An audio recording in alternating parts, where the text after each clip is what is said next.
Bonjour à toutes et à tous, j'ai le plaisir de vous présenter aujourd'hui Bina Paradin qui a créé son entreprise et qui vient aujourd'hui nous parler de son expérience et sa perception du droit du travail.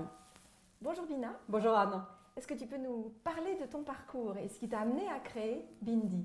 Alors, j'ai créé Bindi, qui est une marque de produits alimentaires qui propose des produits végétariens qui sont à la fois gourmands, sains et pratiques, hein, sur les deux pans de mon expérience passée. D'un côté, une expérience en entreprise où j'ai fait de la banque d'investissement, du conseil en stratégie. J'ai dirigé la stratégie d'un grand groupe de distribution pendant plusieurs années.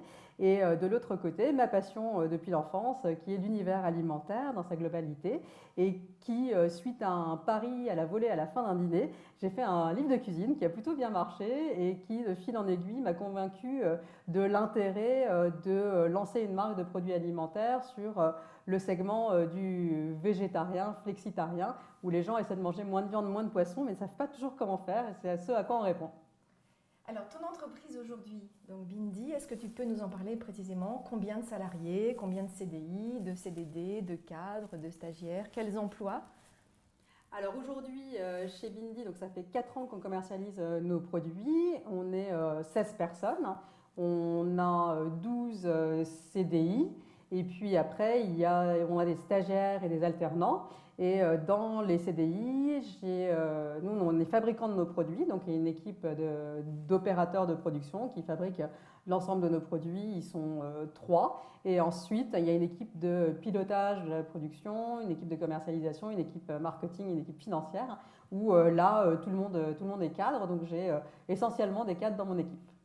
Alors quelle perception du droit du travail peut avoir une créatrice d'entreprise comme toi? Alors aujourd'hui, je trouve que le droit du travail est très complexe, hein, quand tu crées ton entreprise, puisque dès le premier contrat de travail, dès le premier employé que tu recrutes, tu es obligé de te poser les questions de comment bien faire un contrat, comment bien gérer les différents droits et devoirs du salarié, de l'employeur dans le temps. Donc c'est extrêmement complexe. Et quand je compare à mon expérience avant, quand j'étais cadre dans un grand groupe, ça n'a rien à voir puisque à l'époque, je demandais à la DRH de gérer l'ensemble de mes problèmes avec les employés. Et cette même DRH pouvait elle-même demander au service juridique de l'aider à mener à bien des dossiers, alors qu'aujourd'hui, c'est vraiment ce qu'on fait nous en interne, alors qu'on n'a ni DRH, ni service juridique, évidemment, à la taille où on est aujourd'hui. Alors justement, aujourd'hui, qui suit le droit du travail chez Bindi? Est-ce que c'est un expert comptable, un avocat, un juriste, toi ou...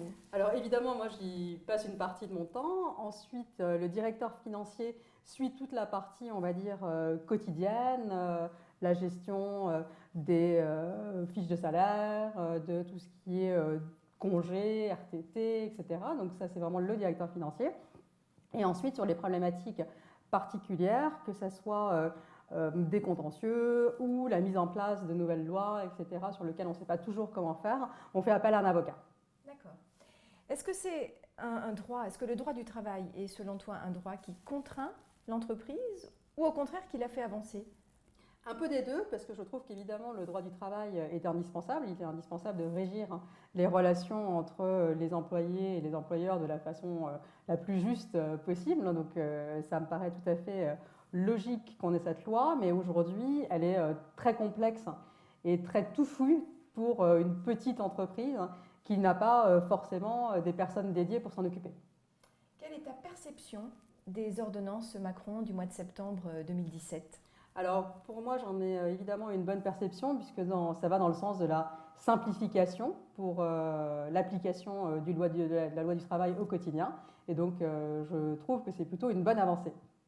Alors dernière question, selon toi, est-ce que la complexité du droit du travail aujourd'hui est un frein à l'emploi? Alors pour moi, oui, aujourd'hui la complexité du droit du travail est clairement un frein à l'emploi puisque dès que tu dois recruter quelqu'un, tu vas te poser la question de quel est le bon contrat, quelles sont les attentes que tu vas avoir vis-à-vis de cette personne, comment les gérer en termes de période d'essai, de suivi. Donc du coup, clairement, je pense que le fait de se dire bah, si jamais avec un salarié ça ne marche pas, ça va être très difficile de s'en séparer dans des bonnes conditions, fait que tu te poses beaucoup plus la question d'embaucher que si cette sortie était plus simple. D'accord. Et le recours à des freelances, c'est plus facile que de recourir à des salariés? Alors, oui et non. C'est-à-dire que nous, par exemple, on recourt très peu à des freelances parce qu'on a plutôt la philosophie de faire tout maison, parce qu'on considère qu'en termes de différenciation sur une marque alimentaire, c'est très important d'avoir des équipes qui connaissent parfaitement l'ADN de la marque, qui le mettent en œuvre, etc. Donc, on ne fait quasiment pas appel à des freelances, alors que fondamentalement, en termes de droit pur, hein, ce serait beaucoup plus simple. D'accord. Merci beaucoup. Merci à toi.